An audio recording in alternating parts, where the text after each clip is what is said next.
Good morning. Welcome to Morning Moments. Thank you for joining us. Whatever time you're watching this and whatever platform, I'm so glad that you chose this interview and chose this time to listen to us. Today from Florida, I have a co founder of Bring Freedom. She'll tell you more what that's all about.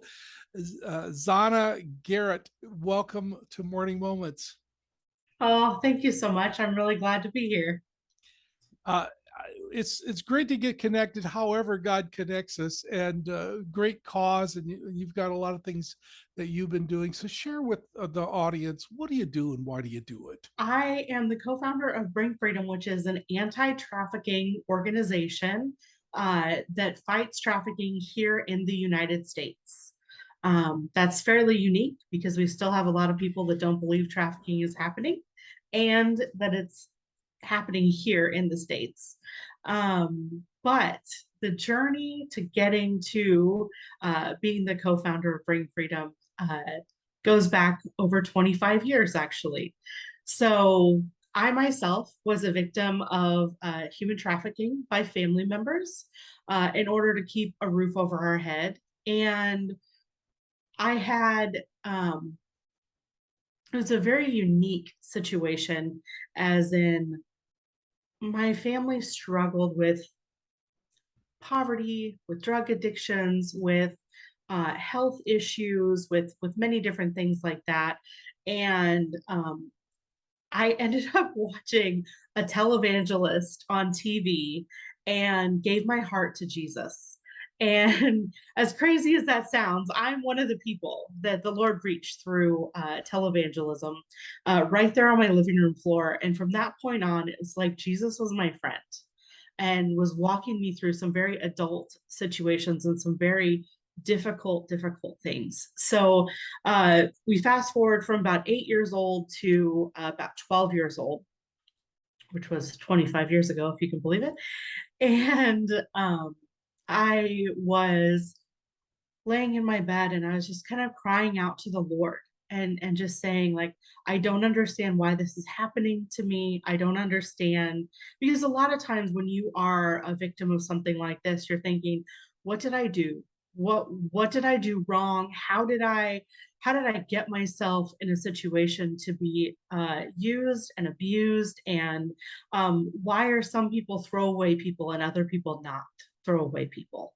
You know, and I really believed that I was a person that wasn't capable of being loved. And even though I knew Jesus, okay, so this is all in the mix of walking with the Lord and being active in church and all of those things that happen. And I remember crying out, and I felt the comfort of the Lord reached down to me, and he was just very clear. He's like, I never intended this for you.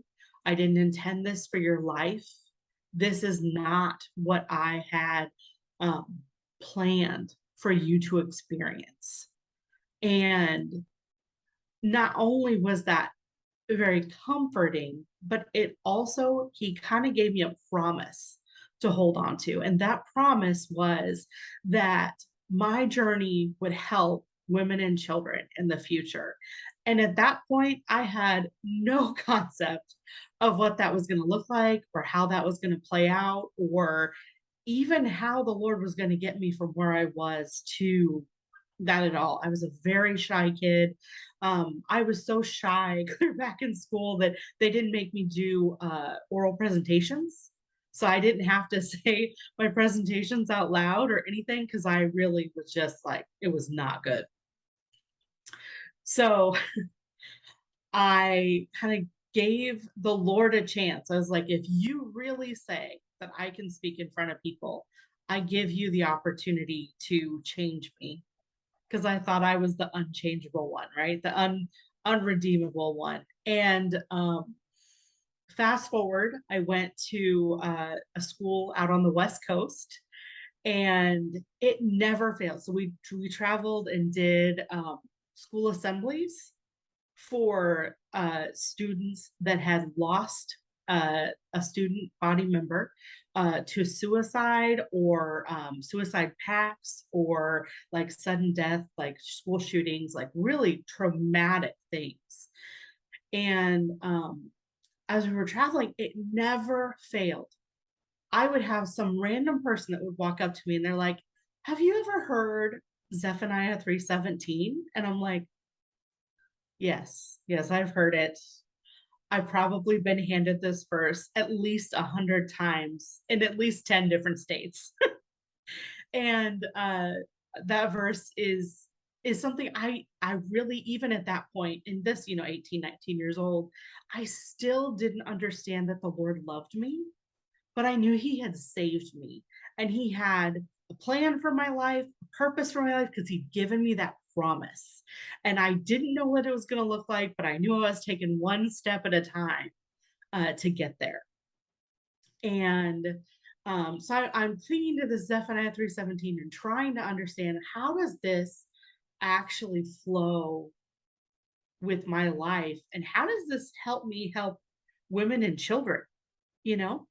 So fast forward a little bit again. I had worked in banking. I was very good with numbers and sales and different things like that. And the Lord's like, okay, we're going to go and do a trafficking in persons identification through a small organization called Surtec. And I'm like, okay, I like helping people. I don't know what this is going to mean for me, but I'm in. And I was sitting there and I was sitting next to my trafficker. And it was the first time that I understood the things that happened to me as a child was trafficking. And I struggled with that so much because I was like, but I don't look like a victim. I don't look like somebody who needed to be rescued. And I didn't have somebody like come in and bust open the door and save me from these bad people. And, I wasn't in a cage. I was a good student and I had, I volunteered in my church and I was part of all that. But all these other things were happening to me, even though I was showing up in the world and making very positive impacts on my community and with family and just different things like that. So um, my view of myself didn't align with being a victim of human trafficking. So I went through the training and I actually started to work with their organization with the rehabilitation side of trafficking. And I was like, man, I love being able to do this. I love how the Lord just kind of puts certain things in your heart for you to discover later on. And in that process and walking through kind of the understanding of what had happened to me, all of a sudden, I had this thing break because now that I could put a name to it, I could get healing from it. And I think I was 24 and I felt the love of the Lord for the first time in my life that just kind of rushed in and it covered every hurt and every wound and every rejection and everything that had seemed like I just wasn't important or valuable in, the traditional ways of like having a loving home and a loving family and stuff like that. And it just, I don't think my feet touched the ground for months, just experiencing that um total acceptance and walking in the purpose that God had for me. And I was like, okay, I know that this is what I'm going to do with my life. I started adjusting everything around being somebody who fights trafficking.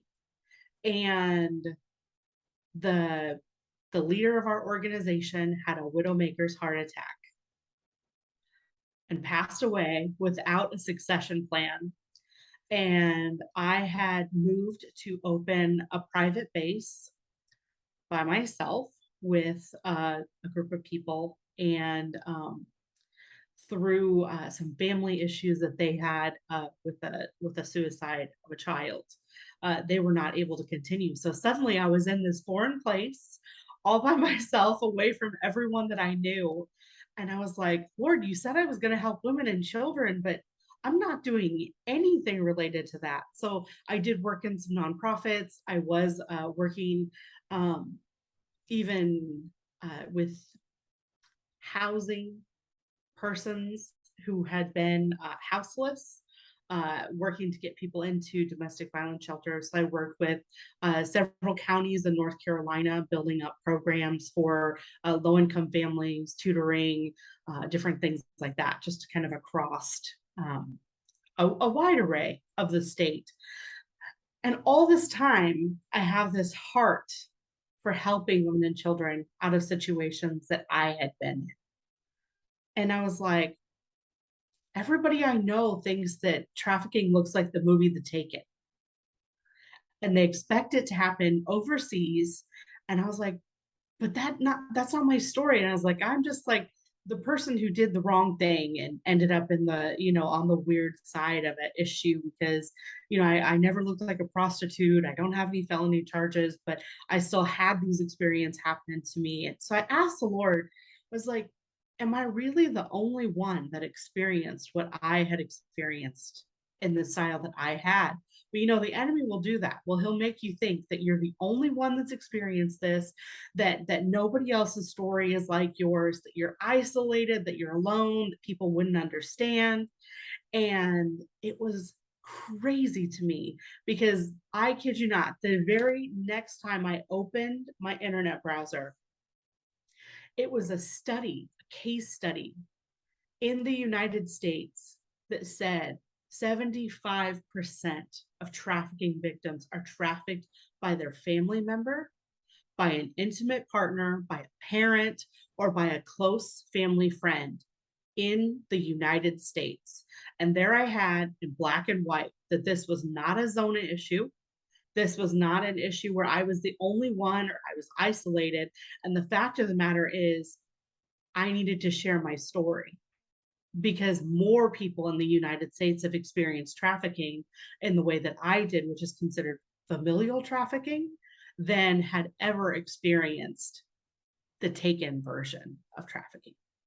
If people are listening to this and they can relate to what you're talking about, can they Mhm. just get a hold of you and find out resources that are there? We put your website down below there, and they can get Yes. a hold of you, and you could reach out, or somebody could reach out to them and talk to them about how much God loves them and how much He cares for them. Yes. And also, no matter if you don't have to be in the Florida area, you can get connections for them wherever they're at. Is that correct?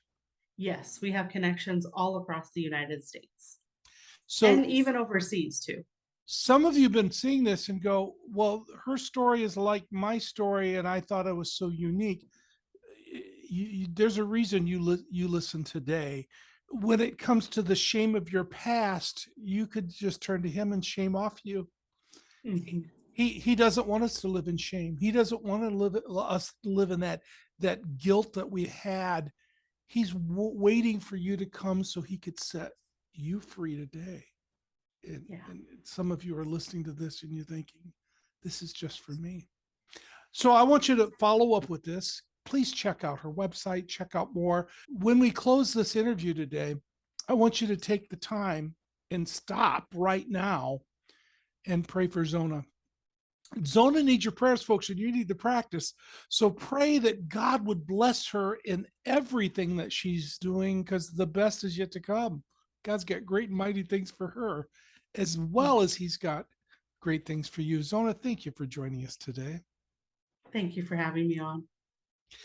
Please keep coming back, folks, and pass this message on for some more morning moments, and may God richly bless you.